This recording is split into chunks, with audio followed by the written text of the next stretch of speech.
Parshas Chaye Sorah. The title of this week's Shiur is Midos begins with Emuna. Now, I want to explore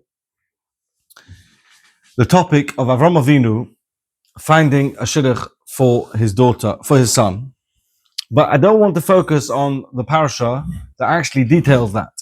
I want to focus on a pasuk that, in my opinion, introduces the whole Parsha and bring something out from there, which I believe is a great insight of practical relevance to our life, broadly speaking, and our life in terms of self-improvement and midas and service of Hashem. So the pasuk that I'm referring to is in Chof Daled Aleph, V'Avrohom Zokein Bo Bayomim V'Hashem Berach Es Avrohom Bakoil, which literally means Avrohom was old, he was coming on in his days, and Hashem blessed Avrohom with everything. Now there's a huge amount of commentary in Chazal as to what exactly this pasuk means when it says that Hashem gave a bracha of Avrohom of everything. What does Bakoil mean? And we'll come to that in a moment. But first, the Shlo draws on the opening words of the pasuk. And he says in Shnei Luchas Abris, he says as follows: Avrohom Zokein Bo Bayomim, Avrohom was old and coming on in his days. Yotze mizeh Musa Godel. Comes out from this pasuk, from these words, a gewaldige Musa, a real lesson. It's important for a person to have the focus, to have the goal every day of his life to choose to do good and not to do bad. Okay, sounds fairly good. And then if a person lives in such a way, they have a life which is full of vitality, a life full of meaning. And as the Shlo quotes from the Pasuk in Mishna, V'yiras Hashem toisev yomim, and a person who lives meaningfully with Yiras Hashem, that gives him a lengthening of days. In other words, says the Shlo, and he continues to say that Avrohom Avinu lived every day of life to its fullest. When the Pasuk tells us V'Avrohom Zokein Bo Bayomim, what the Pasuk is telling us is Avrohom lived a life to its fullest with meaning, with choices of every day of choosing good over evil in service of Hashem.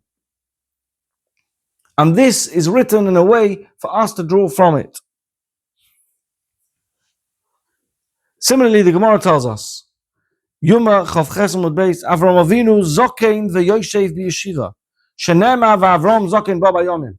Avrohom Avinu was an old man, but he was still sitting and learning Torah as he did when he was younger. Even though he was an older person, he was still holding by his youth in terms of his dedication to learning Torah. So this is the first half of the pasuk, which tells us the greatness of Avrohom Avinu and what his life was about. A pursuit of good over evil, a pursuit of meaning, of wholesomeness, of a rich spiritual life, which is available to us all. And then we come to the second half of the pasuk. V'Hashem beirach es Avrohom bakoil. Hashem gave Avrohom the bracha of bakoil, of everything. What does it mean, bakoil? So first, the Medrash tells us in Medrash Rabbah Nuntes, bakoil means sheheshlitoi beyitzroi. Avrohom Avinu achieved the ultimate greatness which every yid and every human being really should seek in their life, which is total and complete control over the Yitzchok. That is the epitome of greatness, of wholesomeness, of spiritual pursuit. Avrohom Avinu was zeicha that Hashem gave him bakoil. Hashem gave him this gewaldige, momentous fulfillment of his goal to live a life completely free from his Yitzchok. Amazing. That's what the Midos tells us. But the Gemara Bava Basra, Tezayin Beis, which Mefarshim quote, gives us classic pshatim in bakoil. Some of this you might be familiar with. Maybe it means he didn't have a daughter. That was the bracha, that he didn't have a daughter. And others say no, the fact that he did have a daughter. Some say the daughter was called bakoil. Different opinions in the Gemara. And then Rabbi Elazar Midos says that the Malchei Mizrach Omarov, the kings of the countries from east and west, would come to Avrohom Avinu to seek him out. And that was bakoil. that he was sought after by other people. Rishon Bar Yochai says he had an even tova. He had a good stone that hung around his neck, and kol choyle haroya oisai miyad nisrapi. Any ill person who saw this stone would immediately become healed.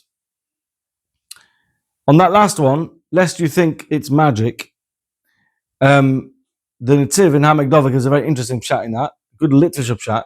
What does it mean that Avrohom Avinu had this stone hanging around his neck and just like that, people got healed? He said, no, what it means is that people would come to Avrohom Avinu and Avrohom Avinu would take the time to interact with them and he would talk to them in inyonim of Emuna and then he would daven for them. When we talk about this Even Tova, this good stone hanging around Avrohom Avinu's neck, what we mean with that is Avrohom Avinu, through his tefillah and bracha of people, would be able to have a positive impact on them, and therefore they were healed. So it's not a shortcut of any sort of Even Tova. Okay, but all of this is all within the context of this great, vast array of Mefarshim explaining, different pshatim explaining what it means that Avrohom Avinu had the bracha of Bakol. But what's clear from this pasuk, if you take a broad look at this pasuk, what is the pasuk telling us? The pasuk is driving home the point that Avrohom Avinu was a great person. Not that it should come as any surprise to us, but the pasuk is driving this home at this point. And the pasuk is telling us that is from this vantage point of Avrohom Avinu's godliness, of Avrohom Avinu's wholesomeness, of Avrohom Avinu's greatness, that he was able then to search for a new daughter-in-law for his son. As the psukim from this point on continue to detail, Avram sent his Eved and the Shiur and all the rest of it. Interestingly, the Sefer Torah Das brings from the Gaon that the word Bakol is a remez to 3 psukim, all which talk about Sukkos. Basukkah is Teishu Shivas Yomim, starts with a base, so you've got Bakol, right? And Kol Ezrach Mikem Yeshu Basukkah, and there's a third one. Each letter of Bakol refers to a pasuk about Sukkah. Says the Gaon to teach us. Avrohom Avinu kept Sukkahs. Very nice. Very nice. But what's the connection? What's the meaning of that? Why is it important? What's it there to tell us? So hopefully, Be'ezah Hashem, at the end of the Shiur, we'll have a nice answer to that question. The Ramban says a very interesting line on this pasuk. He says, there are those that learn this pasuk to be of great depth. And they darshan within the secrets of the Torah. Now, I'm not going to pretend for a second that I'm aware of what these secrets are or how we're going to darshan them from the pasuk. But it's interesting to me, the pasuk that struck me as the point, the platform on which I want to build today's shiur, is the pasuk which Ramban says that lies in this pasuk, contained within this pasuk, is gewaldige secrets of the Torah. And I think there is a gewaldige yesod that comes from this pasuk as an introduction to how Avrohom Avinu goes ahead to look for a wife for Yitzchok.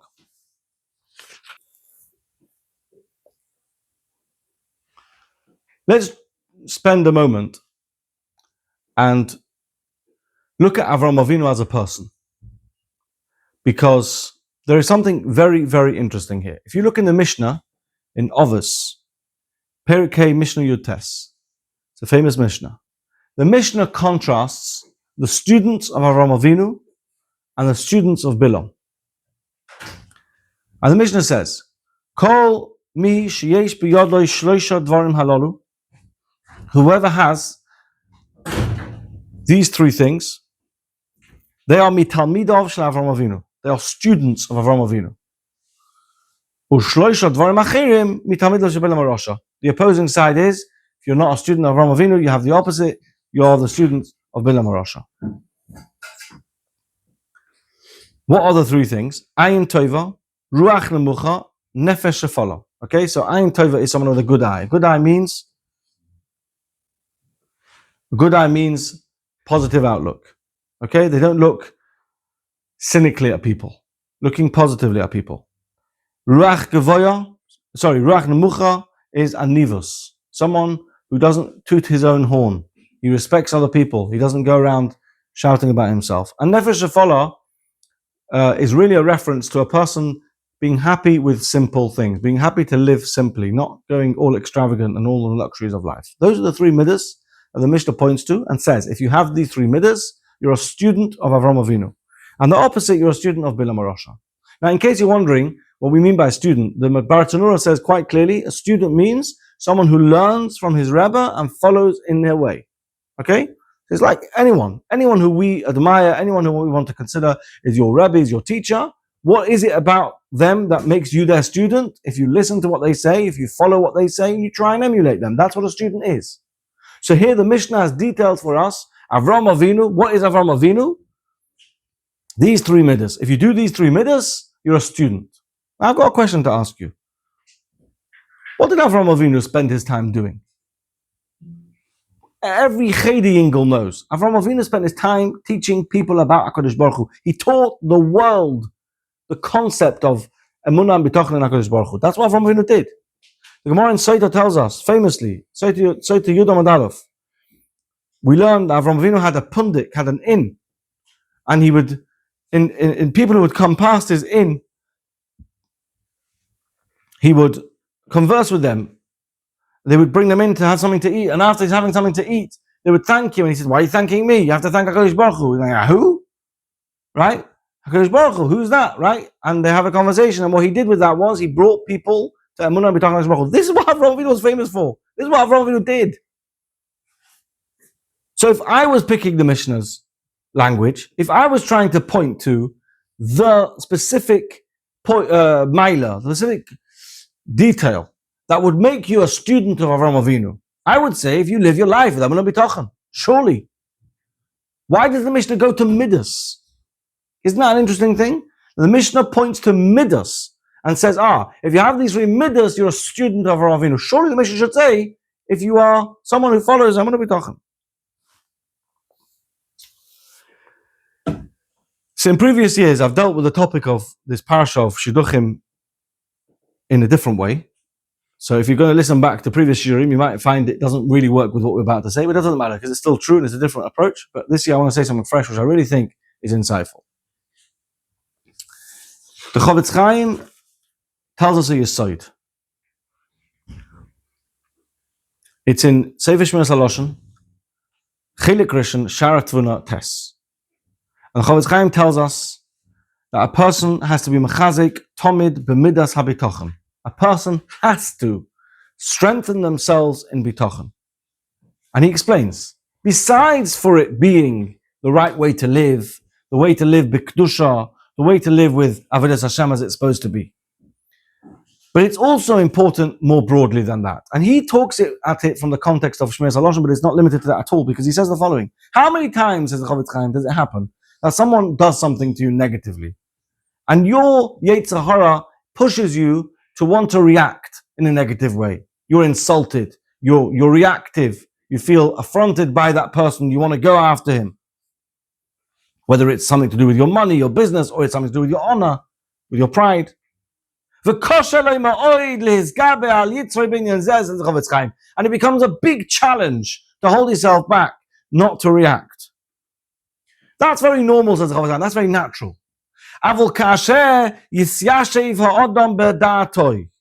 When a person is able to settle themselves, to settle their mind, and to realize and to focus.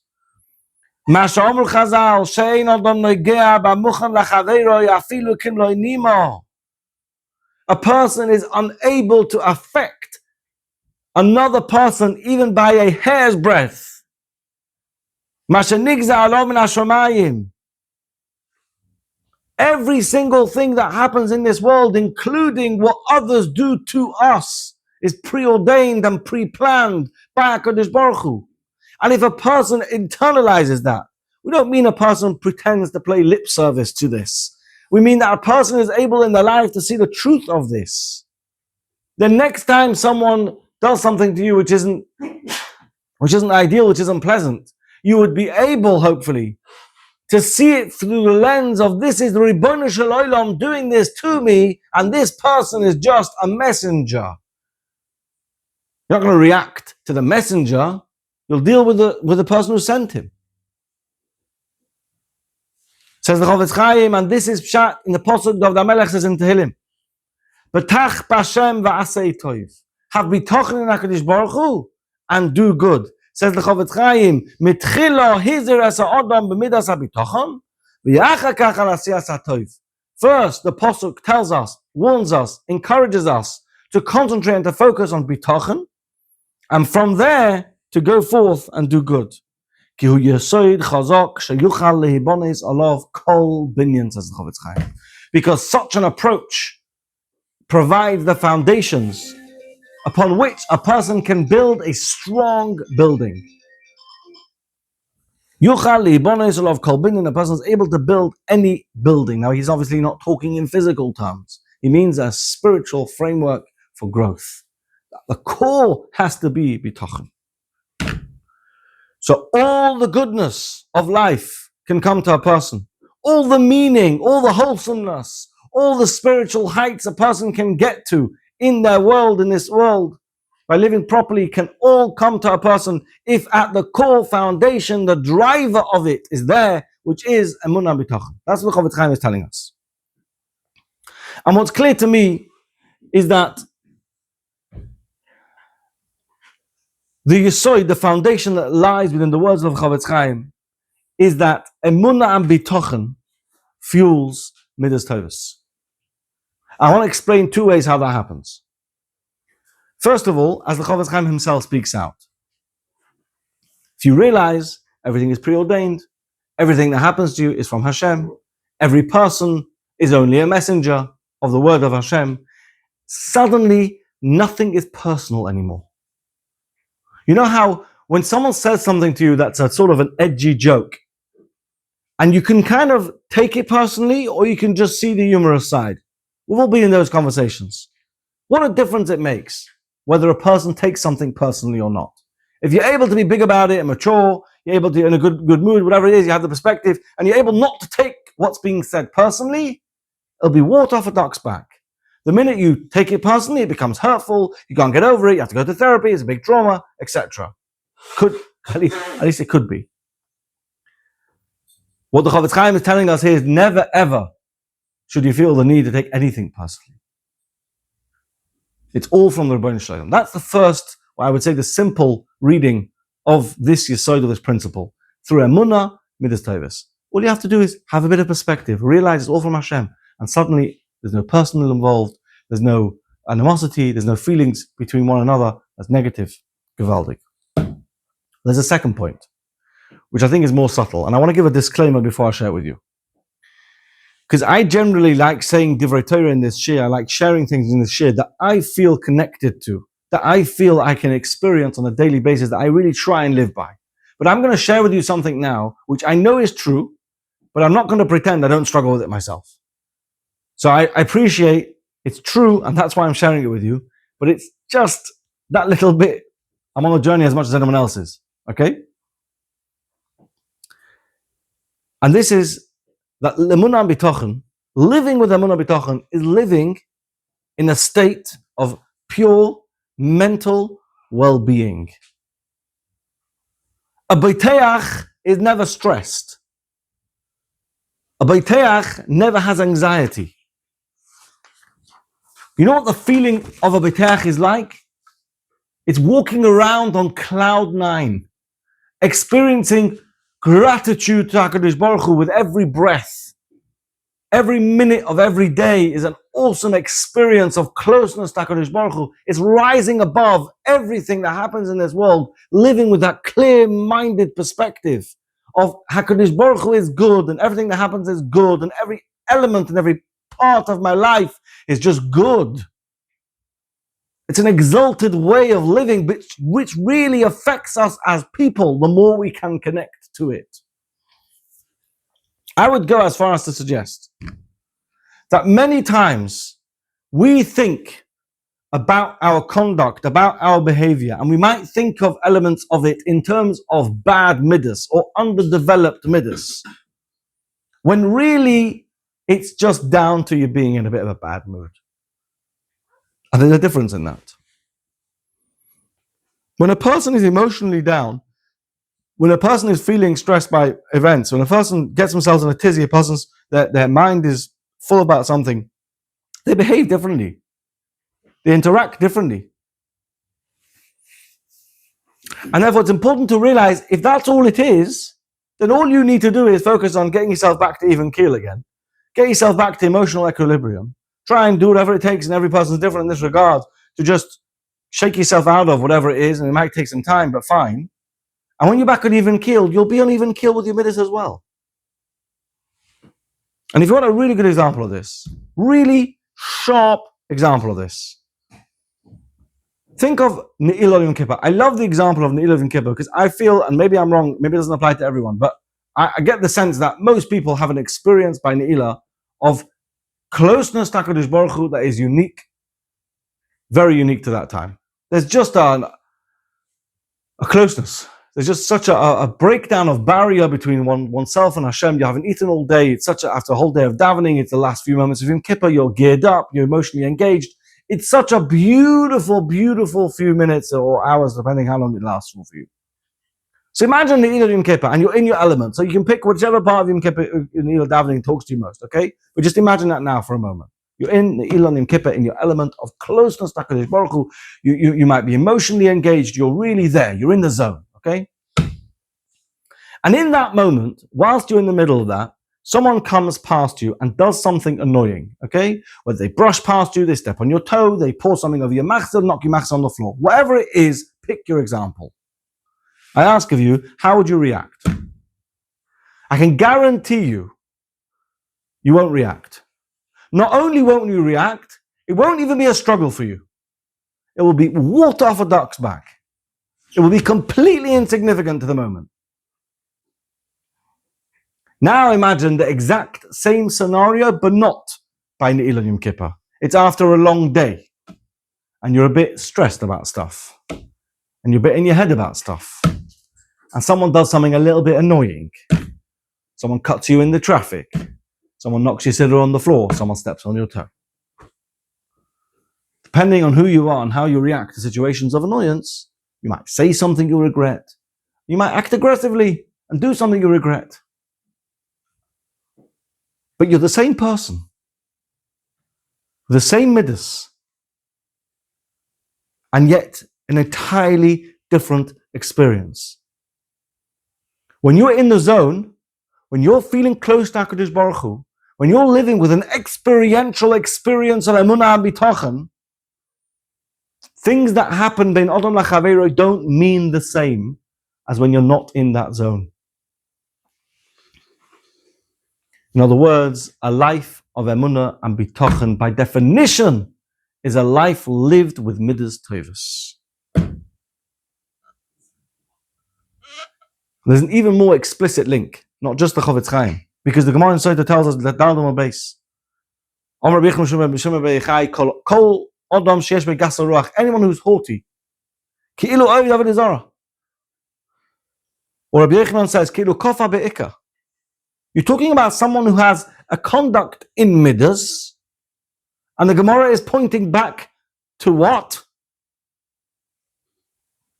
To the most extreme opposite of Emunah B'Tochen, serving Avodah Zarah, denying the existence of HaKadosh Baruch Hu. Whoa! Because if Emunah B'Tochen can be the driver to Midos Tovos, then Midos can reflect one's Emunah B'Tochen. And if a person is haughty, it reflects on their Emunah and B'Tochen, or lack thereof. And that's why the Chofetz Chaim said that if you want to grow, if you want to get ahead, if you want to live with Midos Tovos and the Shmiras HaLashon in his context, you've got to have the starting point of Emunah and B'Tochen. The Gaon in Evan Shlomo is famous for how much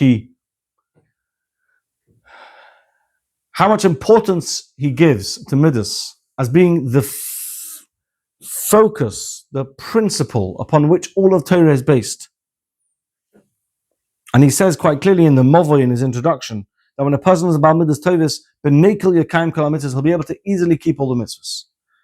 And famously in the beginning of Perek Aleph, he starts his whole real sefer by saying Kol Avodas Hashem Toli B'Tikkun HaMidos. Everything depends on Tikkun HaMidos. But I'm telling you that that's one way of looking at that side of the coin. But if you understand how central Midas is to Avodas Hashem, then you also have to understand it's because Midas are fueled by Emuna B'Tochen, which is central to Avodas Hashem. And without Emuna B'Tochen, what have you got in your Yiddishkeit? Gewaldig. Let's return to the start of the Shiur. Avrohom Zokein Bo Bayomim. The Parsha introduces us to the Parsha of Shidduchim, of Avrohom Avinu seeking a daughter-in-law for his son Yitzchok, by telling us who Avrohom Avinu was at this point in his life.